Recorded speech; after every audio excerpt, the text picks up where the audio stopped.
online, on Radio Player, and on 106.6 FM. This is Wycombe Sound, the Wycombe Wanderers Show. Welcome to the latest edition of the Wycombe Wanderers Show during an international break. You might think, well, that's all very well and everything, but what have you got in store for us? Well, Bob and myself have a pretty packed hour, I must say. Yeah, it is going to be a very good one. Just, don't be tempted to go and watch England against San Marino. No, this will be much better entertainment, I imagine. Definitely. San Marino, I find it slightly annoying. It's like England playing Marlow. What is the point, really? I think some of them are sort of plumbers, aren't they, and things like that. Yeah, well, I think they all are, aren't they? Pretty much. No disrespect to San Marino, and I apologise if you are a San Marino fan, but yes, it's a bit of a non-event, really. Absolutely. So yes, listen to this show because there's lots to look forward to, including Gareth Ainsworth, not Southgate's, thoughts on the definitely draw, wasn't it, against Coventry. I've had some stick today because there's been an error recently with the yes. Well, it was fair enough. We hadn't done very well against Coventry previously, and also it wasn't exactly the most exciting game. So the fact that you thought that we lost to them, I think we'll forgive you. Later on as well, we've got a surprise appearance from a former Wycombe Wanderers player. Tell us more. Yes, indeed. We'll be speaking to, or I spoke earlier on, I should say, to Dion Dublin. Fairly strangely, I was speaking to him about fraud. Of course, yes. Yeah, of course. As you would. Going to speak about fraud. You'd think, well, who should I speak to? Should I speak to like the Commissioner of the Met Police? No, I'll speak to Dion Dublin. Anyway, I did have a short chat to him about Wycombe Wanderers, so we'll be playing that bit of the interview. Don't worry, you won't have to sit through the fraud bit. No, but that is available on the Listen Again feature on the website for this morning's mid-morning. If you'd like to hear Dion's fraud thoughts. He was. Don't fall for any scams. Listen to Dion Dublin. Also coming up this hour, we'll hear the thoughts and memories of long-serving former Wycombe Wanderers physio David Jones. It was fantastic to speak to him and get his thoughts on over 20 years at the club. Very much looking forward to that, not least because I've heard it already. Yeah, no, looking forward to that very much. And we will also be talking about the worrying news with regards to the bookmakers and the next manager of Preston North End. And a practice game as well to reflect on from today. And we'll look at some of the Wycombe Wanderers players who are on international duty / have been on international duty as well. But first, we best reflect on a point against Coventry, which, on reflection, seems like a pretty decent result. Yeah, definitely. The fact that actually the last time we'd beaten Coventry was way back when in the League Cup, when actually we came close. If you remember that game, when Premier League Coventry came to Adams Park, and we went 3-0 up. In the first half, in the second leg, it looked like we might pull off an unlikely victory, but no, it didn't happen in the end. Since then, we've not beaten or even got a draw against Coventry in 9 meetings. But finally, on Saturday, the 10th meeting, yes, we actually managed to get a point. It wasn't a particularly exciting game, but even so, it's a point that we will take, even though we really could have done with all 3. Because I'm sure many do follow your Twitter updates on a Saturday / Tuesday / Wednesday sometimes, and it was interesting that your kind of thoughts on well, especially on what Gareth was wearing. It's important that we get that up to date as well. His attire is important, but also how Wycombe start a game, I think, is quite key, and seem to start pretty well. Yes, they did. Yes, so with regards to my Twitter updates, if people wonder about them, I am very much aware that actually the club do update via Twitter, and there's various other people that you can follow that will give you a very accurate description of the game. So I try to go for something slightly more alternative, which is why occasionally then I do comment on what Gareth's wearing, because not least because I think actually it's always quite a good indicator, because he clearly is quite a superstitious guy, so you can sort of tell what he's thinking. We haven't seen the dragon skin boots for a while, but that again, that's always a bit of an indicator. The game against Coventry, really, I think probably they must have gone in at half-time wondering how on earth it was still 0-0, because actually, they definitely had the better of the first half, and certainly the hearts were in mouths a good few times. I think really we only had one notable chance that I wrote down on my notes, which was a Joe Jacobson free kick, surprise, finding Ryan Tavazzoli, and Abral Masquet in the end, his shot was blocked by Coventry. But in the second second half, we were much, much better. Anis Mehmeti was really good in the second half, caused lots and lots of problems. And so it was a real surprise that actually Gareth Ainsworth decided to take Anis off after 70 minutes. Fred came on, and to be fair, Fred actually continued in the role that Anis had created and did continue to play really, really well. But even so, you couldn't then help really thinking, well, actually, we could have maybe had Anis and Fred on at the same time. Really, I was feeling that Anis was our best player, and so it was a surprise to see that he was substituted. I am a complete, in Gareth we trust and whatever, but I felt it was a curious decision to take Anis off on Saturday when really we really did need all 3 points. Well, we said this before as well, though, but whenever you see a team sheet, you do think we're so lucky with the attacking players that we have, both in the starting lineup and also on the bench as well.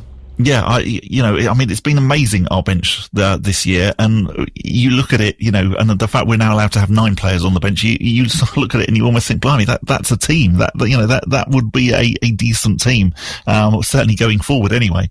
So was the case again on Saturday. The fact that, that we're able to then bring on Daryl Horgan, Gareth McCleary, we brought on Bayo as well. There are goals in that side. And particularly somebody like Bayo, if you're a defender, and you've given your all for 80 minutes, and then you see Bayo coming on, you're not going to be best pleased. You're going to be thinking, oh goodness me, this is going to be another 10-15 minutes of hassle and having to be at my absolute best. And who else kind of really stood out for you in terms of Wycombe players? Again, great to have Mr. Stockdale in goal, who's been doing really well. Obviously, another clean sheet. Yeah, another clean sheet, and definitely saved us a good few times in the first half in particular. He did really, really well. It's been curious this season with regards to the goalkeepers, hasn't it? Because before Ryan Alsop got injured, we were saying, goodness me, definitely Ryan Alsop, player of the season, no doubt about it whatsoever. And David Stockdale came in and, and has played as well, if not better than Ryan Alsop. And so you slightly think with regards to, player of the season, could we have position of the season? Because definitely the goalkeepers have been absolutely fantastic. You could literally work your way through the team, couldn't you, and just pick out every game, really. There's so many of them that do so well and obviously give so much to a game as well. Yeah, definitely. And again, that's why it's so frustrating to be where we are, in the table, and thinking, well, now we've only got 8 games to save ourselves, because I know we've said it time and again on this program, the performances have been better than the results, and the performances have deserved better results. I know that that's pointless. I know that, it's not figure skating, for example. You don't get points for artistic merit or for effort, but it's very much not been the case that actually, every game we've looked at it and we thought, oh goodness me, we just weren't in that today. It hasn't been like that at all. I think 2 games out of the 38 that we've played so far, you could say, well, yeah, we weren't really in that. And all the others, the players have given their absolute all. And I can completely understand why, after most games, Gareth is still saying the same thing. And I know he gets a bit of stick for it on social media, on Twitter and things, but when he says proud of the lads, you can completely understand why he's saying that, because they have performed, I think to the best of their ability. I must commend you as well on the inclusion of the expression of figure skating.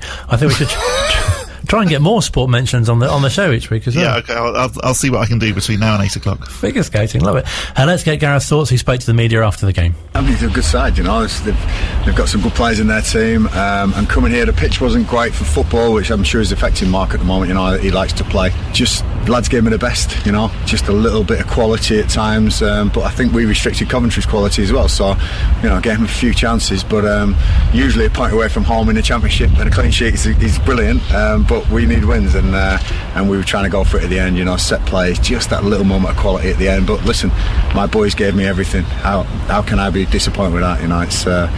It's tough in this league, but we go again on Good Friday against Blackburn. We've got a rest now, but pleased with the efforts as always. Yeah, given where you've come from, is it unrealistic to expect you to sort of take the game to sides like Coventry, or do you think you could have a bit more? To anyone in this league, to try and dominate possession and take the game to people is tough for us. I think that there has to be a mini revolution in the way we play and the players we bring in, and that obviously it's finances and things. But I've got unbelievable honours. Rob Couig, Pete Couig, Missy Couig. They're right behind this slow revolution here that we're going to try and do, and we've got a long-term plan to to either stay in this league or definitely come back to this league. And again, I'm really positive. It's not over yet, no chance. We're still going to be battling hard, and who says we can't win every game we've got left? These things do happen. Just didn't stick it in the net today. Some great positives again, but nice. It's a 0-0 away from home. It's getting better against Coventry. Don't usually get anything out of these lots, so I'm taking that as a positive. A point against Coventry, it's got to be good, hasn't it? It's got to be good, hasn't it? You can always tell when he's speaking to a local reporter, can't you? Is it unrealistic for you to take the game to a side like Coventry? Sorry, it's the table upside down or something. Coventry are down the bottom. If he was from Norwich, well, fair enough. Gareth sort of laughed there, didn't he? It's sort of like, you haven't seen us play before, have you? Yeah, exactly. Oh dear. But the style of play obviously is something that I'm sure many other teams look at as well and think, or Gareth is quite proud of as well, that we can make it difficult for other teams to play against us. Yeah, completely. And, and we did do that against Coventry. And yes, we've got this millstone slightly around our neck that says that actually, we never even get a point against Coventry. Well, luckily that's now gone. But yeah, we performed, as well as we possibly could have done, I think, particularly in the second half. I think first half performance, yes, I'm sure there were a few words said at half time. But yes, second half, absolutely fine. Could have easily snuck it at the end. Fred had a few opportunities, in the last 10 minutes to win it for Wycombe, and goodness me, had that happened, we certainly would have been ignoring the slightly boring nature of the game and the fact that Coventry definitely had more chances in the first half than us. I'm really interested in Gareth talking up this long-term plan to either stay in the division or at least return to it as well. Yeah. I mean, that's, that is really good and sounds realistic. If we could become a side, say, like Rotherham, that actually, yes, does start bouncing between the two divisions, well, absolutely fine, because eventually you will hopefully have a good enough squad and you will hopefully make enough money to actually be able to put in a decent shot at surviving in the Championship. Again, I think you have to just think of actually the resources that some of the teams, and this doesn't really apply to Coventry, but some of the other teams that we face this season, where there's millions and millions of pounds, on display, of the opposition, and we haven't got anything like that. And it's to Gareth and to the Coohigs absolute credit that we've managed to get the decent players that we have this season. We do probably have the best team that Wycombe Wanderers has ever had in their history currently in the squad, and let's just keep our fingers crossed that actually, next season, we can keep a lot of those players. I think, it's only realistic, particularly players like Anis Mehmeti, probably that will keep them for another season, unless we do happen to go up. So let's make the absolute best of them, and ensure that actually next season we do go up, preferably automatically, from League One. Special mention to Pete Kuick, whose birthday is today. Happy birthday. It is. Yes. Really interesting as well that you're saying about it's important because you do feel like the club is really building something in the players that we have, so it'd be fantastic to be able to keep hold of them as well. Yeah, definitely. And I think that with the loan players as well, it will be really good if we've, as I'm sure we have, we've looked after players such as Josh Knight. If Leicester fancied allowing him to come back and be with us for another season, that will be fantastic. I don't know whether that will happen. The fact that he's obviously been on loan in the Championship this season, I would imagine that they'll want him to stay at that level. But at the same time, I think the great thing about Wycombe is that actually, clearly they are a family club. They do look after the players when they come. We know that just the number of players that actually have returned to Adams Park, who clearly left and then realised what a great place it is. So you never know. Hopefully a player like Josh Knight may well hang around, if Brendan Rodgers is kind enough to allow him. And something else which is a nice perk, I think is the right word, of being in the Championship is having the international break off, which is something which has not been experienced before, and to have internationals on international duty as well. Yes, I mean, that is a bit of a surprise, isn't it? I mean, I'm not particularly a fan of the international break, particularly when England are playing teams like San Marino, because that's not exactly something that you get particularly excited about. But it's a perk of being in the Championship, and just like the fact that we haven't had to play this year in the Papa John's Leasing.com checker trade, whatever it's called, let's enjoy all of those little perks. Really nice to see Daryl Horgan in representing the Republic of Ireland, although he didn't actually feature last night. But and also great news for another young Wycombe player. Yeah, so Andre Burley was become the 9th chairboy to be capped. So he played for St Kitts and Nevis, who play in the CONCACAF region, which is basically the North American and Caribbean region of football. So they beat Puerto Rico 1-0 last night, which actually I thought was a bit of a surprise, but actually it turns out it isn't, because they've got a much better FIFA ranking than Puerto Rico. At least they weren't playing San Marino. No. Well, they probably would have beaten them as well, I expect. And we heard a couple of weeks ago with Mark Rogers talking about his pride about being on the board, not the board of directors, but the board at Adams Park of internationals. Yes, yeah, absolutely. Well, and it's fantastic. It's fantastic for the club that we are getting these internationals. And particularly Daryl Horgan, very impressive. The fact that he's playing for the Republic of Ireland, and Wycombe. When we're talking about players hanging about, again, he's one of those ones that we're definitely meaning, and has obviously played for the Republic of Ireland. Yes, he was an unused substitute last night when they lost to Serbia. Maybe that's why they lost. It could have influenced them in that way. Definitely, yeah. Still to come on this week's Wycombe Wanderers show, we'll hear from Dion Dublin, surprise, ex-Wycombe Wanderers player. We'll reflect on this afternoon's practice match, and we'll hear from long-serving former Wycombe Wanderers physio next. This is Wycombe Sound.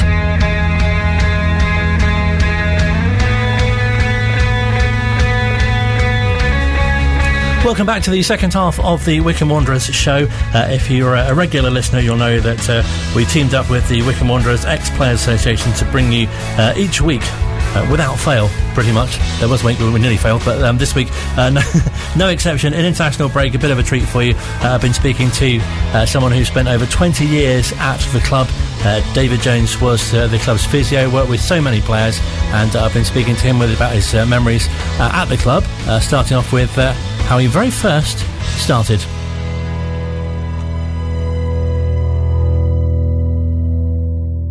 I was working in a local village team, Kidlington, and they were in the Hellenic League at the time. I'd had to stop playing because of a very nasty back problem. And I then became the therapist and looked after the players. And David Burgess called me one day. He was playing at Wycombe, and he would come and see me to save him travelling over to Wycombe if he had injuries. And he rang me to say that Shay, the therapist who was looking after the team at the time, was having a bit of difficulty because they'd moved into the conference and to getting some time off, and could I cover some of the games? So I remember jumping on the bus one day and we went up to Kidderminster Harriers, and Kim Casey just ran riot that day.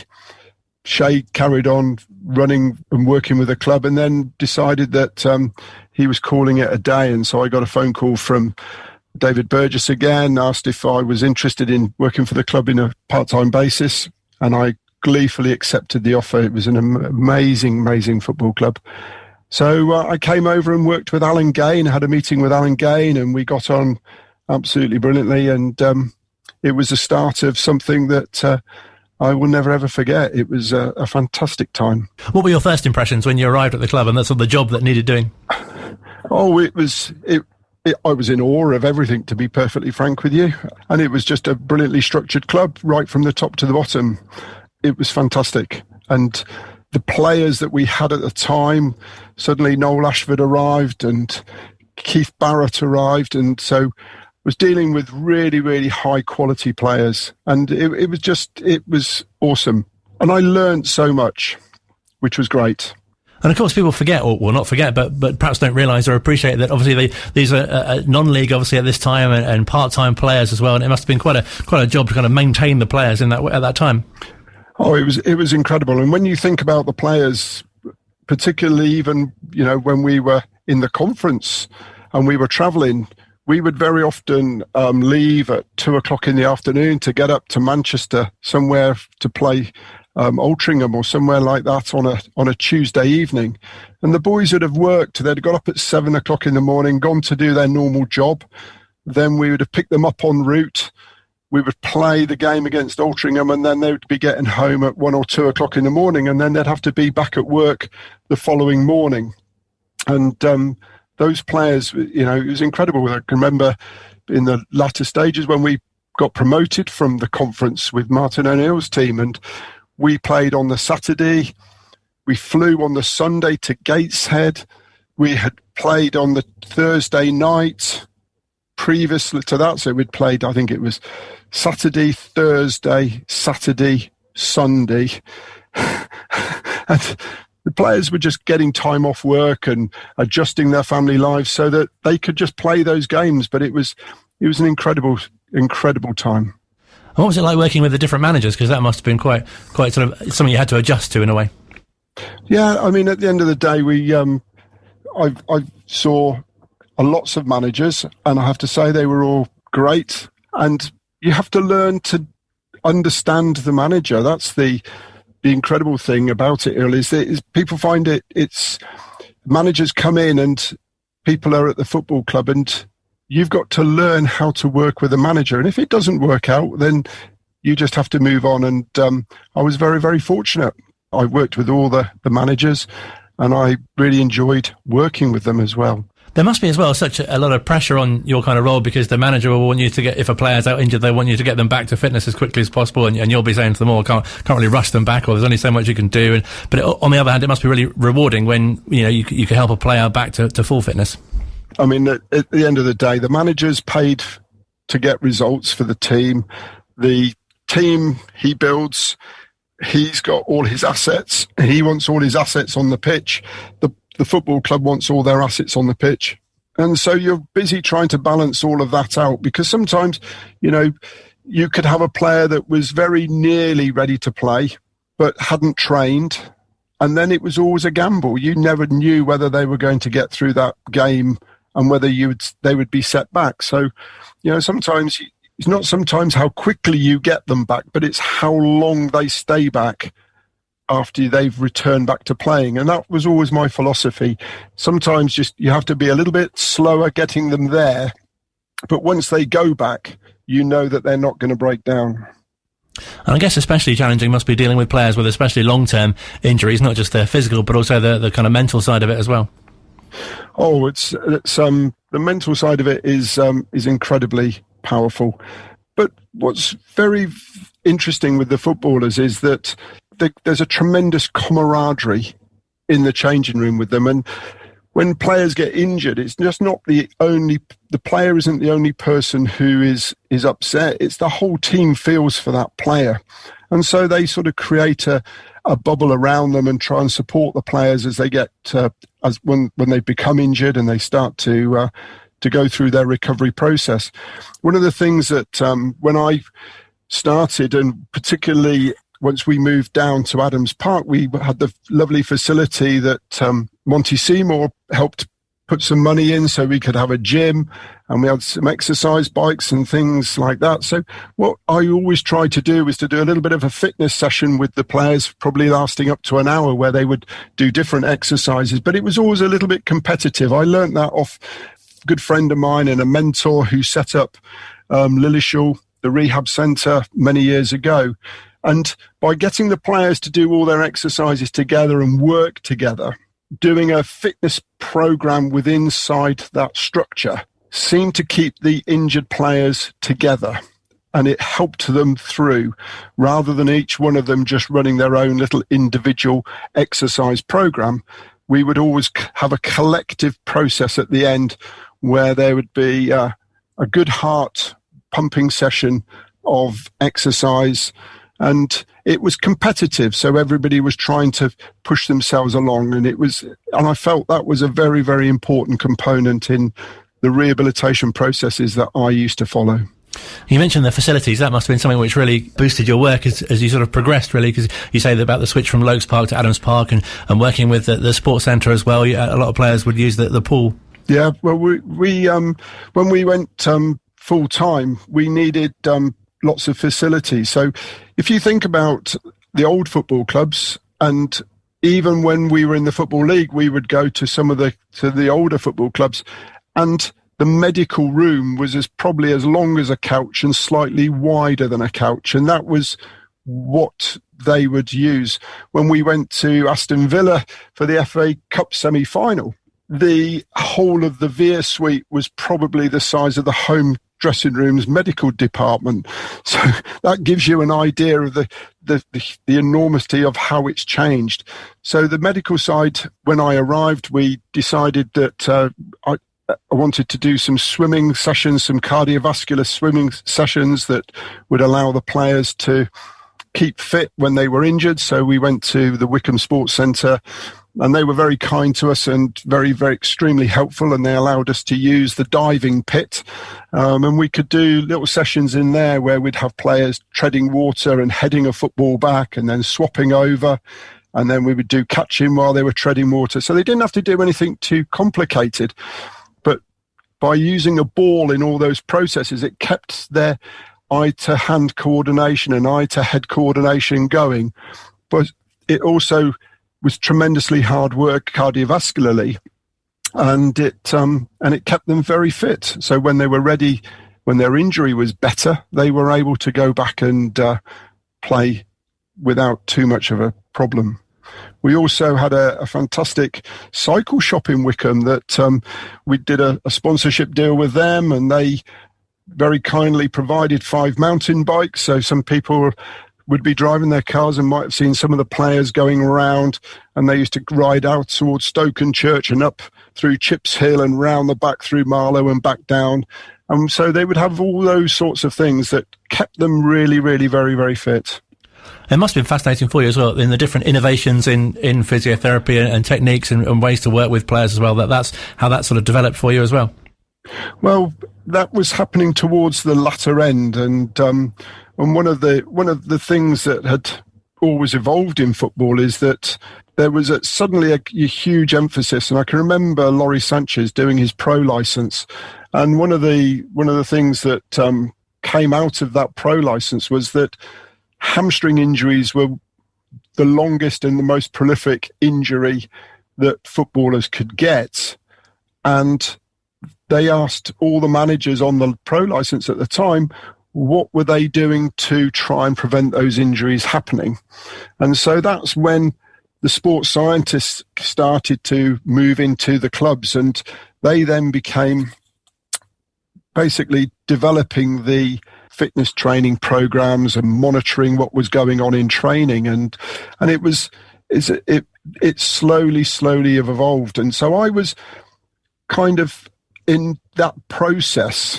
I was doing a lot of my fitness work with the players. So rather than just doing physiotherapy, I was actually doing fitness work with the injured players to keep them fit, and then giving them back to the managers. And then I think it was Pete Corley was the first person that came into the club as really as under the title of fitness coach.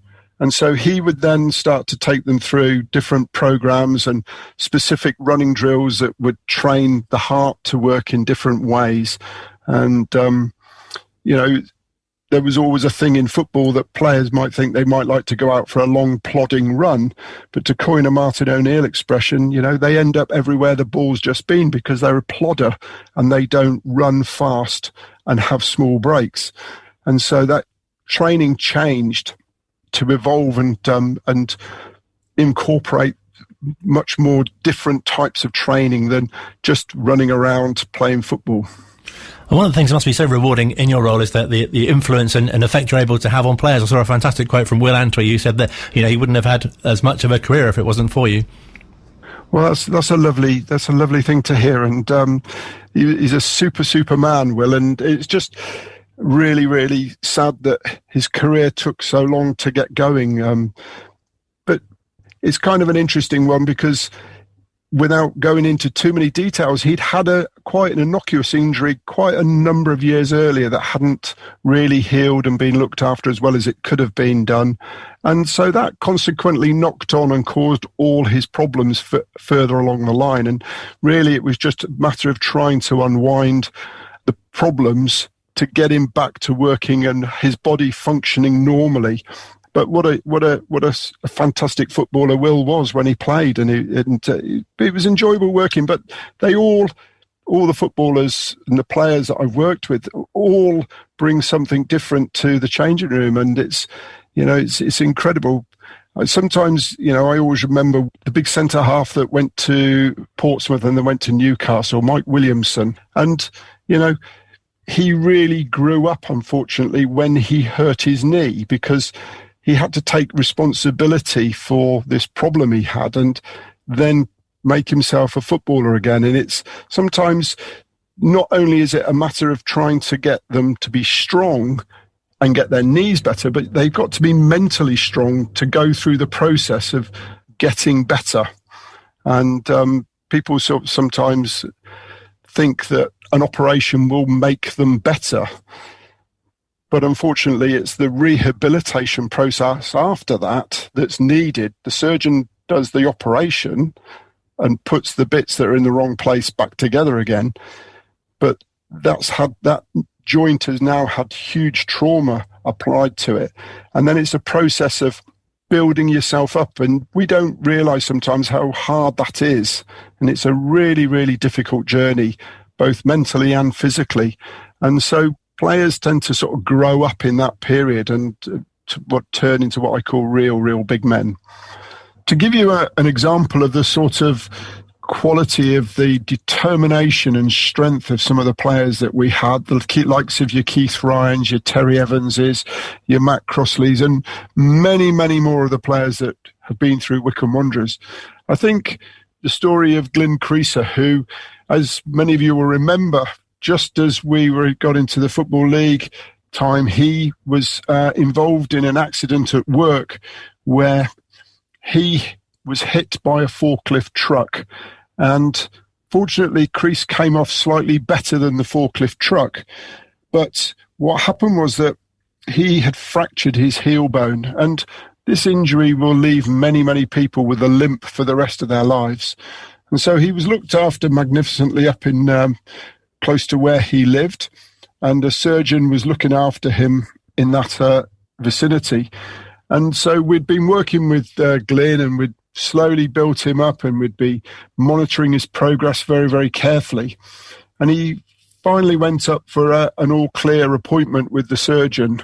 And at that appointment, he had told Glyn that he was back jogging. And so a few weeks later, this letter arrived from the surgeon, and it was all typed as they officially are. And at the bottom, there's a very big bold ink signature.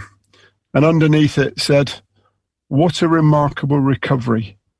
What a remarkable man." And I think that just summarises the types of people that worked and played for Wycombe Wanderers. Because it's great to think about injuries that years ago might have perhaps even ended a player's career, but now they can recover from much more quickly. Yeah, and you're right, and it's just, but it's the equipment, it's what they do and how they can rebuild tissue. We're led very much by evidence-based medicine, and the guys are experts in it.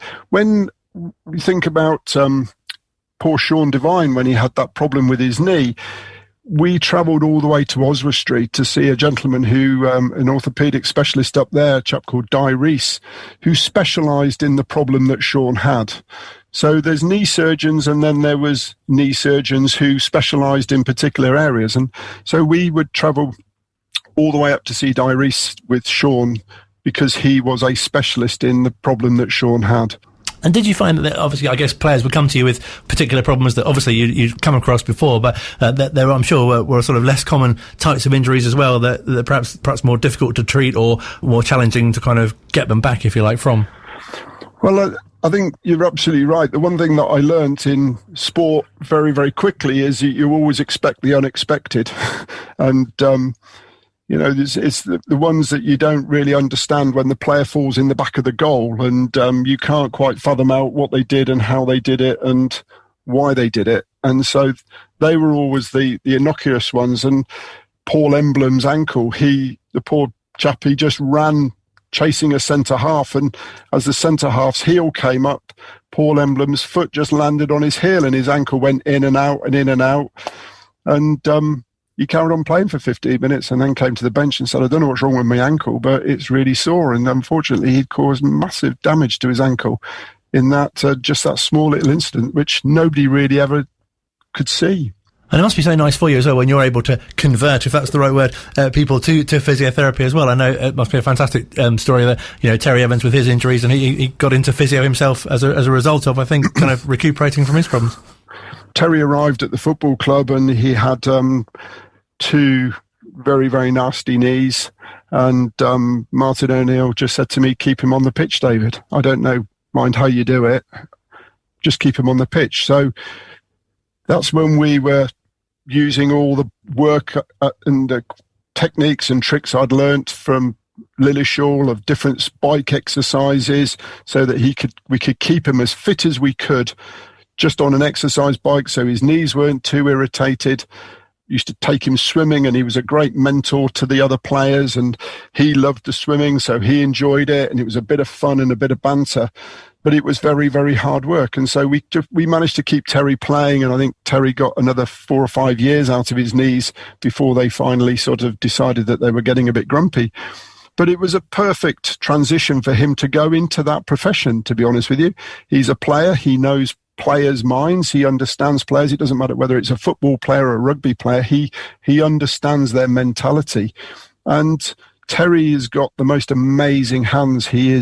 I still see Terry. He looks after some of my students, and they go down and they spend a year learning how to deal with injuries under Terry's guidance. But he's got amazing hands, and for such a big man, he can feel very, very carefully and very gently with those hands, and so he understands the rigors and demands of the sport. So no, it's been lovely. It's a lovely success story, and it's we chat regularly, probably once or twice a month. We talk things through, and so no, it's lovely to see Terry doing so well. And what was the transition like for yourself from just being a physio to becoming working more sort of the sports science, as you say? Well, Steve Hayes asked me to come in and head up a sports medicine department, so it was more bringing in the fitness component and making sure that the medical department was running as well as it could possibly do. And so it was a bit of a transition because I knew the club and I understood what was needed.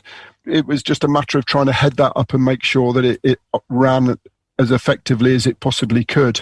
What's kind of interesting now is that I was having a conversation with somebody who works at the FA, and he was telling me now what the blueprint is for every football club's academy, and that's what we were doing then. And so we've always felt that slightly ahead of the times all the time and ahead of the curve. And so we had people in who looked after the players' nutrition. We had people coming in looking after doing the podiatry, making sure their feet were in good conditions.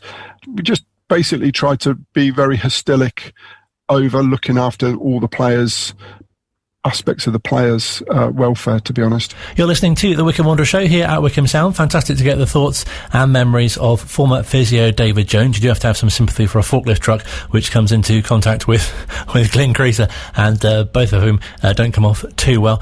Still to come, we'll be finding out what kept David at the club for such a long time and what he's up to these days here at Wycombe Sound. This is Wycombe Sound.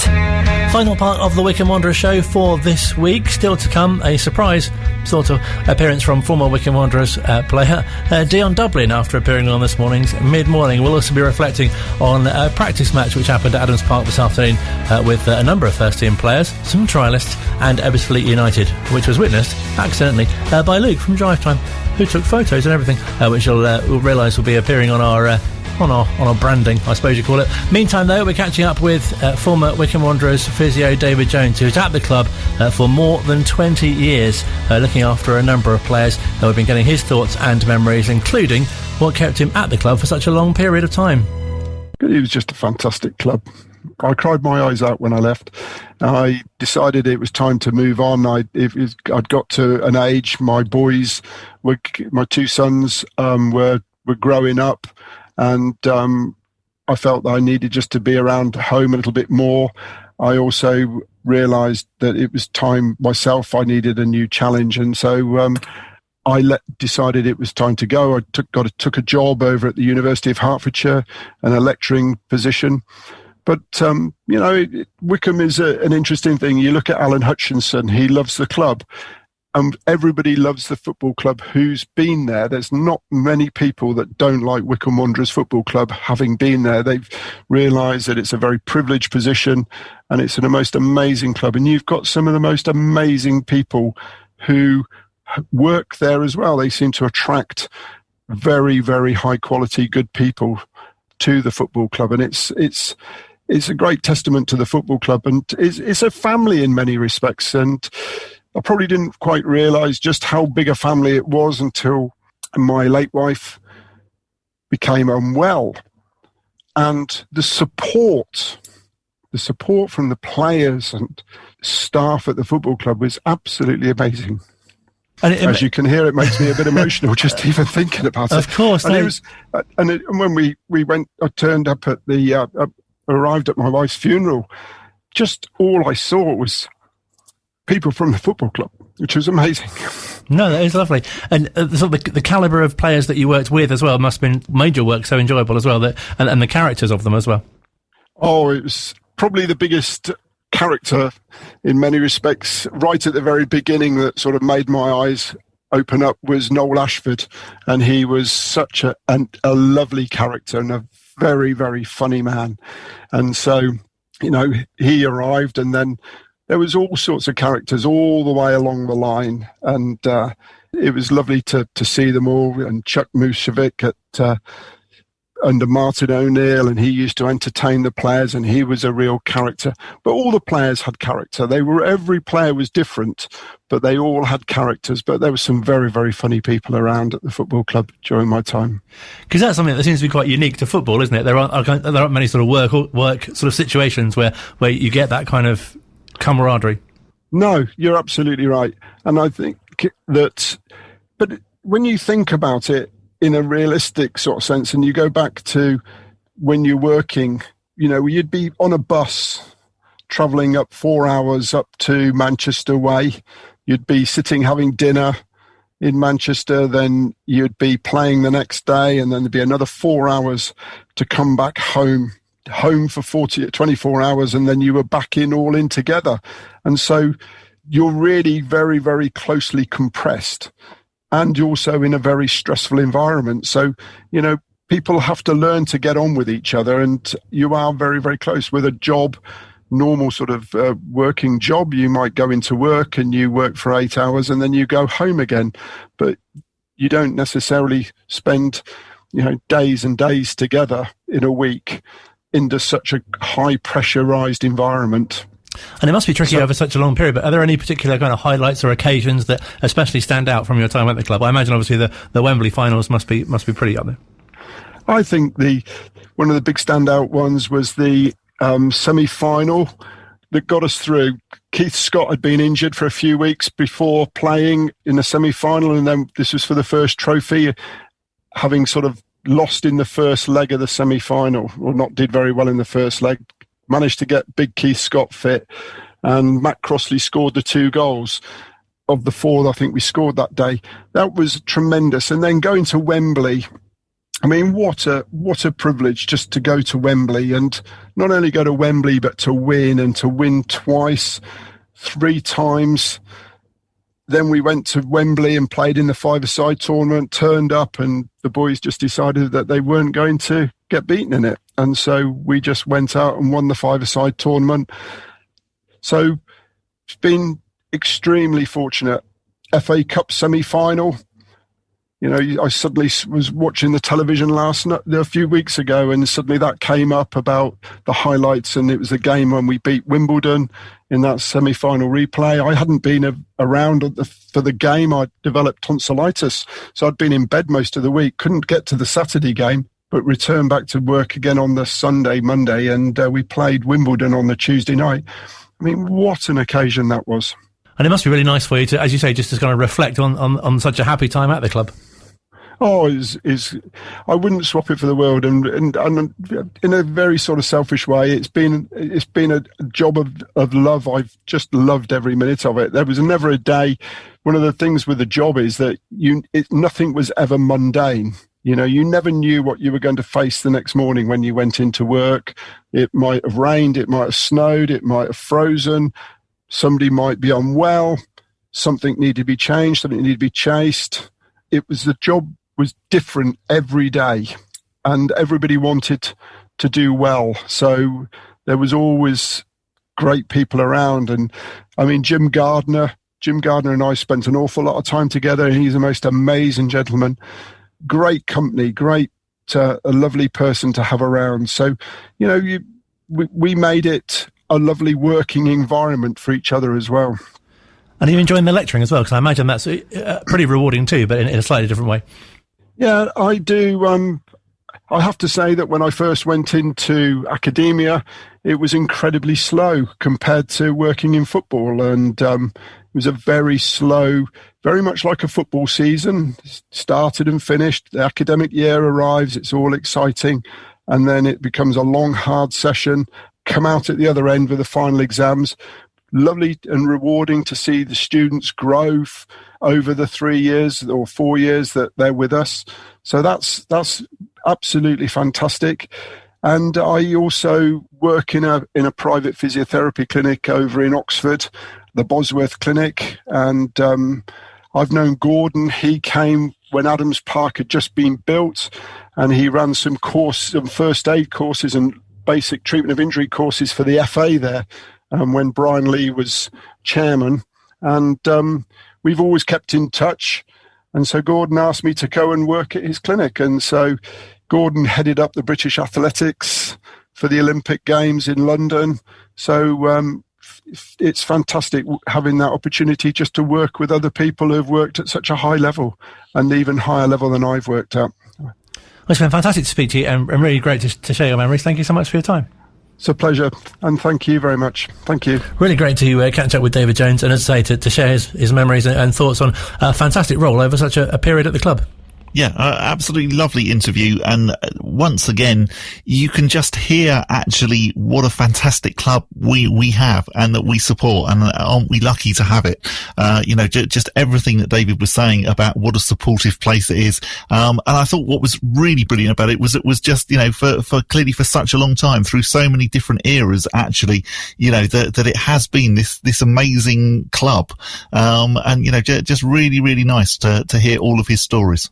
And when you think the amount of managers that he's worked under as well, like Paul Lambert and John Gorman and Tony Adams, and not in this order, and and Laurie Sanchez and Martin O'Neill, obviously, and Alan Gain and Peter Sibley as well. There's so many.